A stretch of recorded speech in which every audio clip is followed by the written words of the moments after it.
by Robert Dilts. Modeling the Wisdom of Jesus.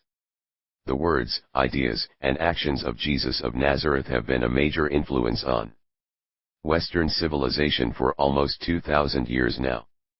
Through the ages, Jesus has been viewed as many different things by many different people: a teacher, a miracle worker, a charismatic healer, a magician, a political and religious leader, the Son of God, a metaphor, etc.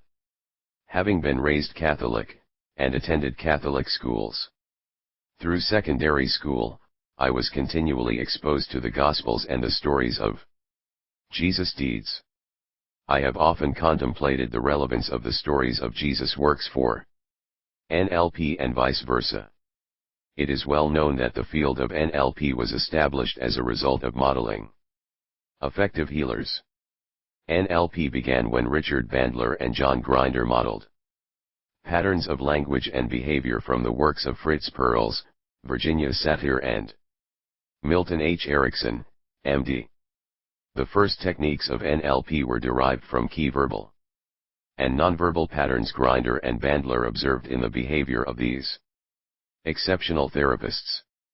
Bandler and Grinder's first book was titled The Structure of Magic. The implication of this title was that what seemed magical and unexplainable often had a deeper structure that, when illuminated, could be understood, communicated and put into practice by people other than the few exceptional wizards who had initially performed the magic. A number of years ago it occurred to me that perhaps a similar kind of modeling could be done with respect to the records of Jesus' teachings and works of healing. My first study, Cognitive Patterns of Jesus of Nazareth, explored the structure of the cognitive strategies employed by Jesus in his various works and teachings and how we might apply Jesus' strategic thinking abilities to our own lives. A forthcoming work, Epistemology of Jesus of Nazareth, will explore the beliefs, values and assumptions that lie behind the words and works of Jesus as viewed from the perspective of NLP and systems theory. For the past several years I have been examining the reports of Jesus' acts of healing through the filters of neuro-linguistic programming, culminating in my seminars and videotapes on the healing patterns of Jesus. Since a great deal of my own work in the field of NLP has related to its numerous applications in the area of health and healing, I have long been intrigued by the accounts of Jesus' works of healing. In many ways Jesus' healing works seem as remarkable to us today as they did during his own time. Jesus' exceptional abilities to heal are mentioned in the Gospels more than 35 times, many of the references describing how he healed multitudes of people that were taken with divers diseases and torments, and those which were possessed with devils, and those which were lunatic, and those that had the palsy, Matthew 424, including the lame, blind, dumb, and maimed, Matthew 1530. Thus, it is somewhat surprising to find that very few efforts had been made to examine Jesus' works of healing from the point of view of what they might contribute to practically promote the process of healing. As Ian Wilson points out in his book Jesus the Evidence, 1985. If there is one feature of his activities that repeatedly shines out from the Gospels, it is Jesus' capacity to work what men have called miracles. In the sheer magnitude of his reported successes Jesus was without equal, yet paradoxically, it has been one of the least explored. Pages 99 to 100. I believe that the tools and distinctions of NLP can help to cast new light on this fascinating area. There's an interesting Far Side cartoon depicting a professor, who looks somewhat like Albert Einstein, madly writing a very complex series of mathematical equations on a blackboard.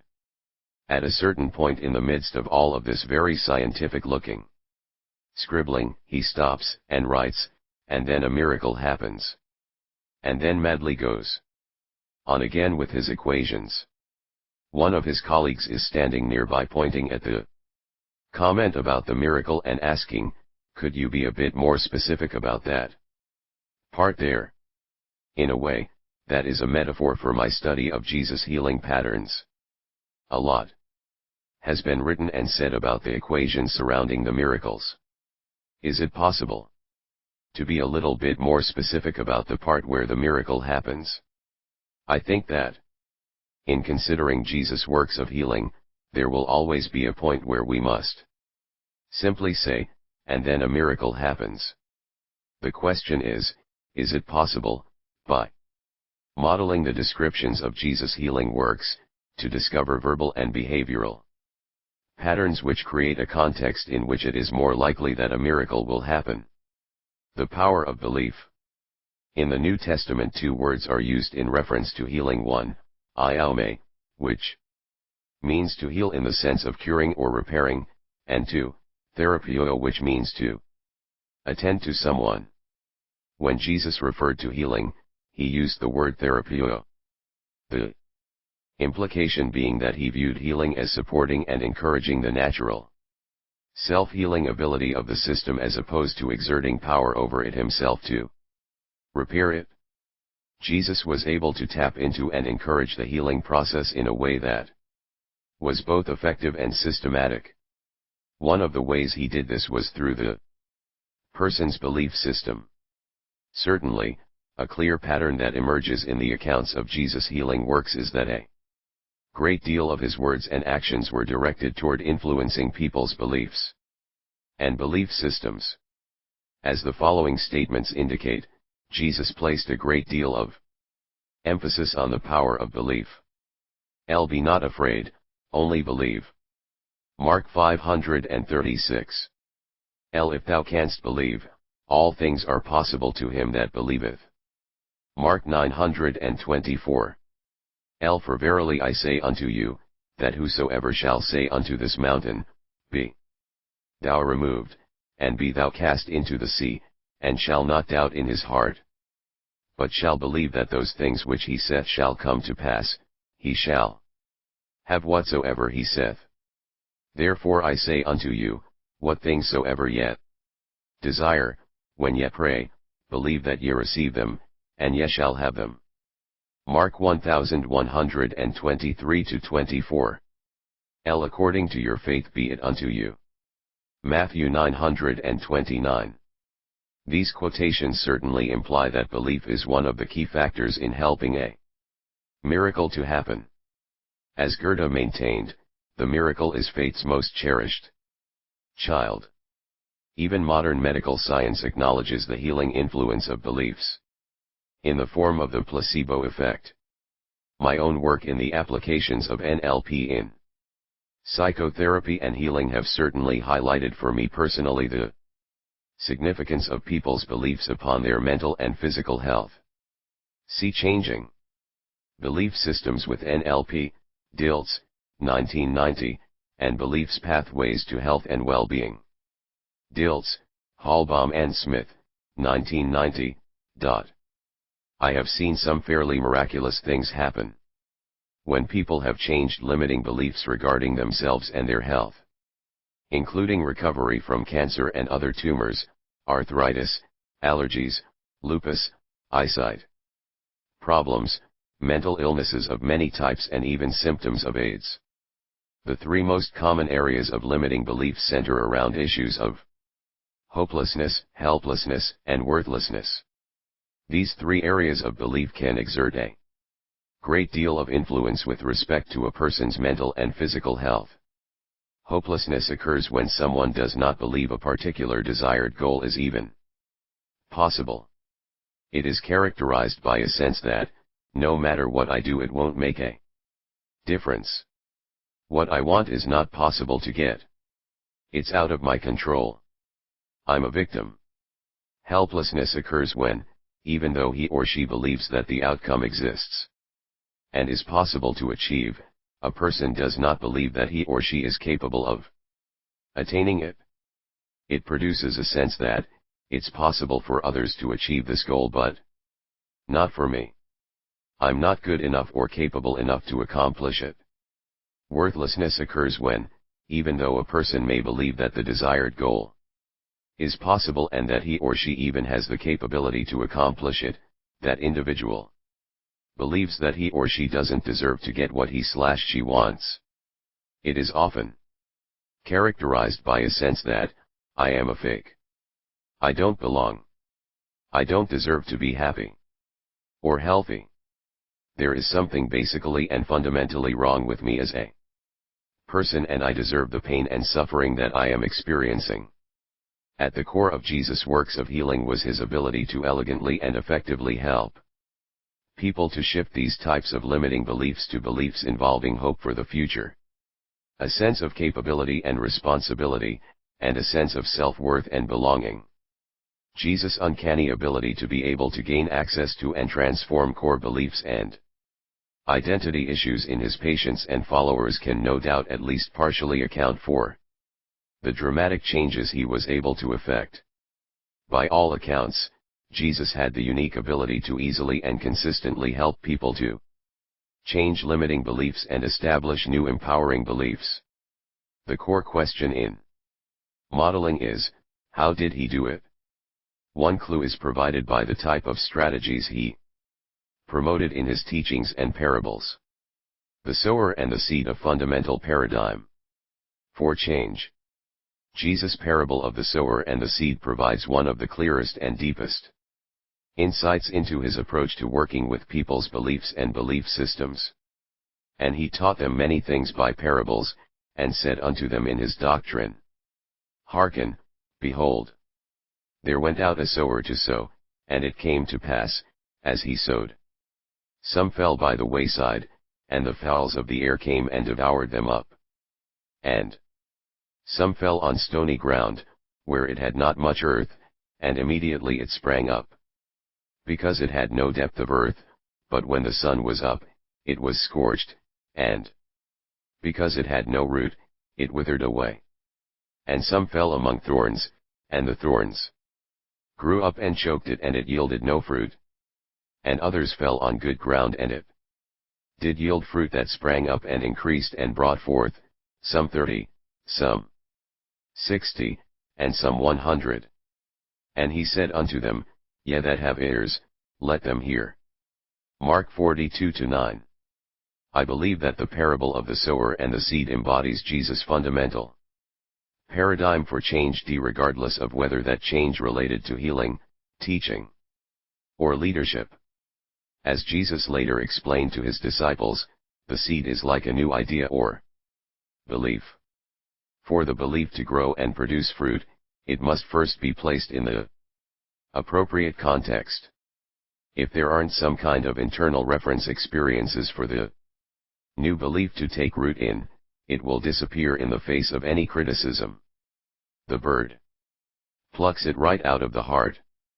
If there's no experiential soil for it to grow in, all somebody has to do is to look at you cross-eyed, and you think, oh, well, I guess I'm being stupid and foolish, etc. So if the new belief falls by the wayside, if it's just shallow and you're running around speaking it but not feeling it, hearing it, seeing it, or tasting it, then it's easy for it to be trodden down or devoured. When a new belief falls on stony ground, it is blocked, as Jesus explained, by the hard places in the heart. These stones may relate to past experiences, things that you're not ready to let go of. In my work with beliefs and health, for instance, people often need to work through imprints, experiences in their past that might create a hard place. The roots of the new belief can't grow because the person can't get past this particular feeling or this particular event in their life. When this occurs, even though the belief begins to strengthen, it withers in the face of resistance. When the sun is up, it becomes scorched, and, since it has no root, it withers away, because it lacks moisture. Thus, it is important to find ways of either removing the rocks or crumbling them up into more fertile soil. For example, finding the positive intention behind a symptom and finding new choices to meet that intention is a way of releasing some of those hard places. A belief that falls among the thorns is one that is confronted by conflicting beliefs, incongruency or thought viruses. These resistances may come from either external or internal sources, from within the person or from the person's environment. Conflicting or limiting beliefs are kind of like the thorns that overshadow or choke the new belief, even if there is rich soil in which it could grow. It is not that the thorns have to be poisoned or destroyed, but they do need to be resolved or sorted out. You need to create an ecological context, otherwise the new belief gets choked. The power of this metaphor is that healing is likened to gardening. You can't make a tree grow. Rather, you can prepare the soil. The gardener doesn't go, "I'm going to make this tree grow, no matter what." But what the gardener can do is to remove the rocks, make sure the soil is fertile and see that thorns aren't surrounding the seedling. That is the essence of Jesus' view of change. In order for a new belief to strengthen, and for new capabilities and behaviors to develop, it is necessary to 1. Deepen the experiences which will serve as the references for the new belief or behavior. 2. Address the internal resistances and interferences to the new belief or behavior. 3. Deal with any incongruence or conflicts within the person or his/her environment. The next step in the modeling process is to explore more specifically how Jesus accomplished these goals in his healing works. Healing through word and touch. Is it possible to actually model specific processes through which Jesus was able to transform the obstacles to empowering beliefs and precipitate healing miracles? According to the Gospels, Jesus' primary approach to healing involved the systematic use of language and the laying on of hands. They brought unto him many that were possessed with devils, and he cast out the spirits with his word. Matthew 8:14. All they that had any sick with divers diseases brought them unto him, and he laid his hands on every one of them, and healed them. Luke 4:40. These descriptions would seem to imply that Jesus tended to use words to address problems related to the mind, and his hands to treat physical illness. NLP 2 has many therapeutic techniques that are centered on the use of words and touch. It is intriguing to consider what similarities and differences there are between Jesus' healing work and the NLP approach. Like many, I grew up with only a vague picture of what Jesus did specifically as a healer. I had an image of him walking up to the blind, the crippled or the mentally ill, and zapping them with supernatural power, barking commands and haranguing them about sin or Satan like some prototypic televangelist.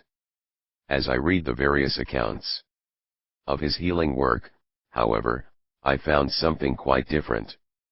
He treated different individuals in different ways. He is described as interacting personally with each individual he was healing, often in a gentle, supportive, and even loving manner. Addressing his patients as son or daughter, never as sinner. He also treated different kinds of illnesses with different approaches.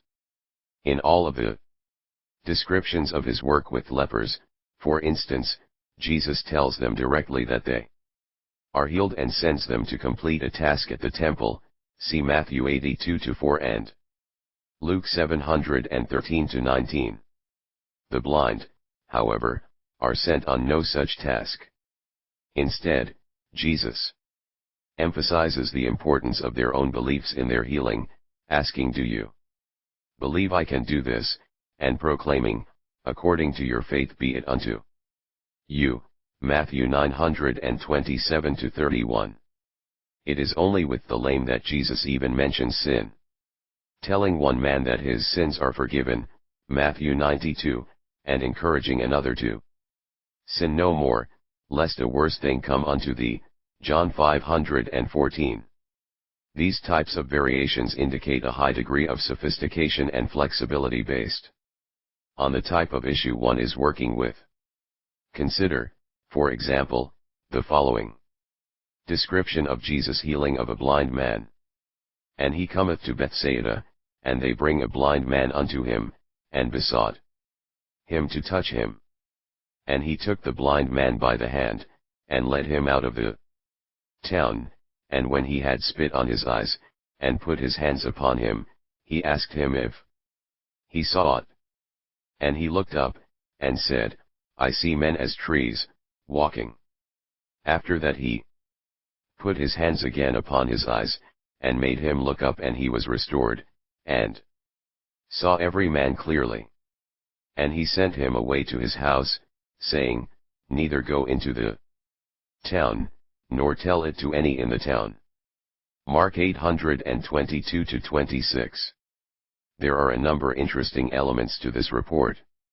The first is that Jesus did not immediately heal the man, but made 2 attempts in order to successfully complete the process, using the feedback he got from his first attempt.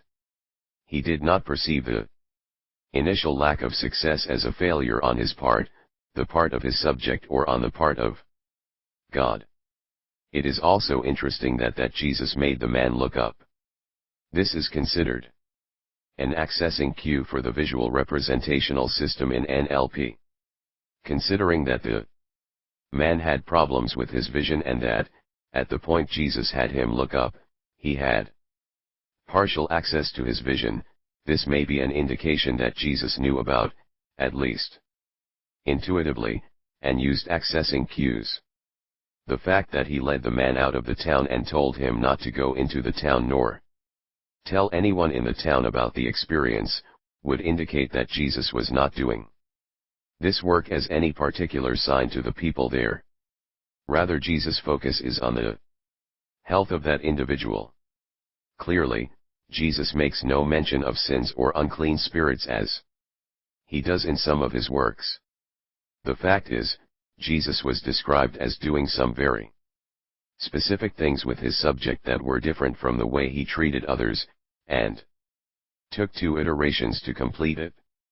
Another of Jesus' healing works that particularly fascinated me was the account of his treatment of Simon's mother-in-law's fever. Luke 439 reports that he stood over her and rebuked the fever, and it left her. Matthew 815, however, mentions that he touched her hand, and Mark 131 says that Jesus took her by the hand and lifted her up.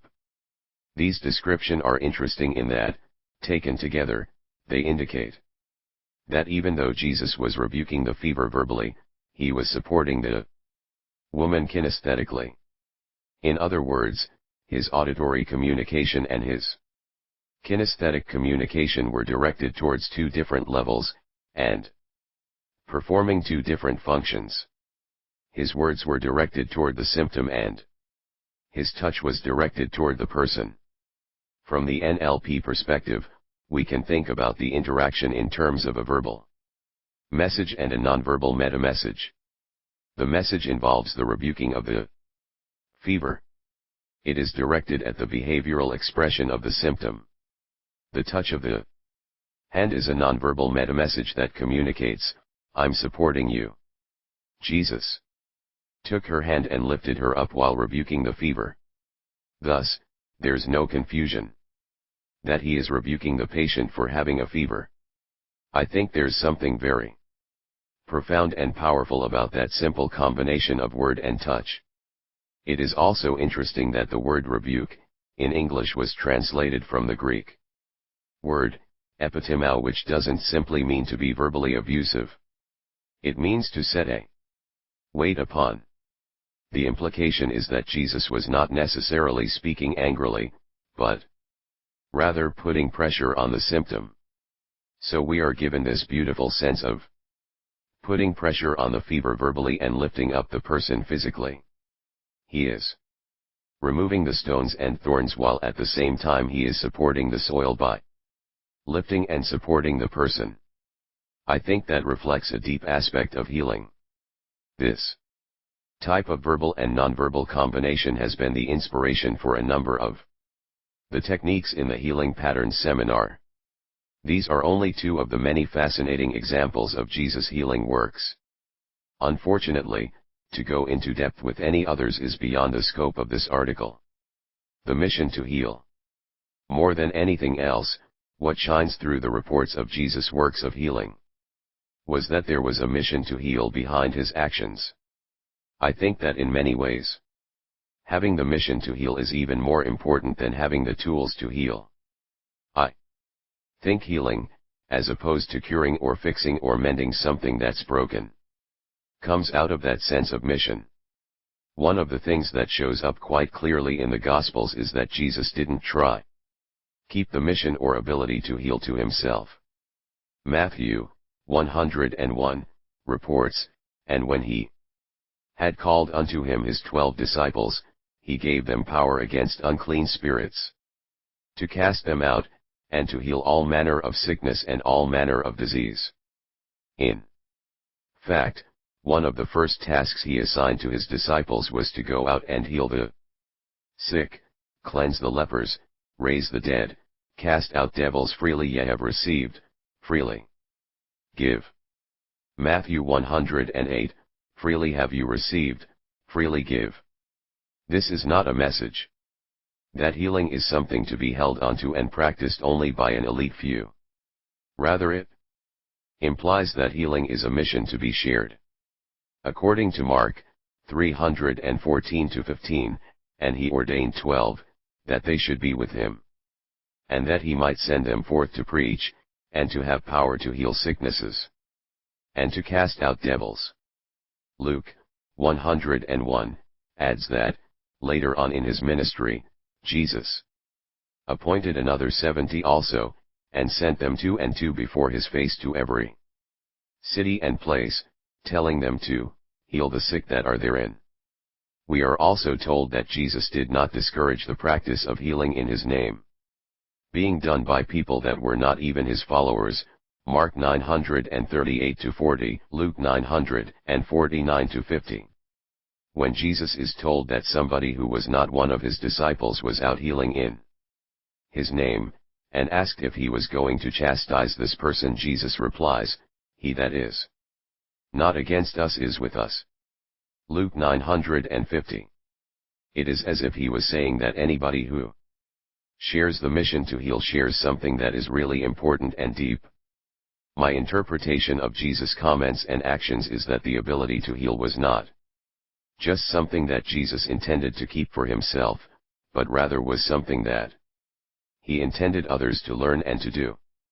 Not only did Jesus want and encourage others to heal, he seems to have been fairly successful at transferring the ability. Mark 613 mentions that Jesus' disciples cast out many devils, and anointed with oil many that were sick, and healed them. It is in the spirit of the mission to heal that I have approached the study of the structure of Jesus' healing works and invite others to approach it. Regardless of one's religious background or beliefs, I believe it is possible to find a connection between these patterns and the mission to heal. Whether a person is Mother Teresa or a shaman, people who have a mission to heal, or to be healed, share a similar path and have something to gain from such a study.